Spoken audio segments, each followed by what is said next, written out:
আসসালামু আলাইকুম। আজকে আমরা রিয়েল এস্টেটের কিছু শব্দ জানবো। প্রথম যে শব্দটা সেটা হচ্ছে গিয়া রিসিপ্রোসিটি।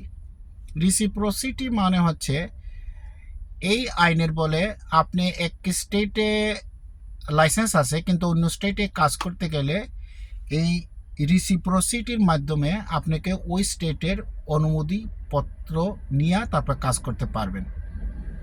তারপরে হচ্ছে রিভোকেশন অথবা ক্যান্সেলেশন, এগুলো সব একই বোঝায়, মানে লাইসেন্সটা আপনার রিবুকড হয়ে গেছে অথবা ক্যান্সেল হয়ে গেছে, এরকম কোনো কিছু একটা বোঝায়। আর একটা আছে স্পন্সরটা মানে হচ্ছে গিয়া আপনি যে কোম্পানিতে কাজ করতেছেন, মানে সেলস পার্সনের কথা,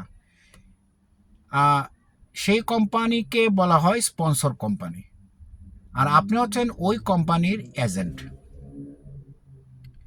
সাসপেনশন, যেটা আগেই বলছিলাম, ওই রিভোকেশনের আন্ডারই পড়ে। তা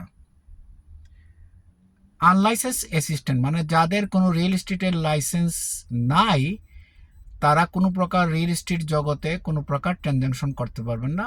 আনলাইসেন্স বলতে মোটামুটি এইটাই বোঝায়। তো ওকে, বাই।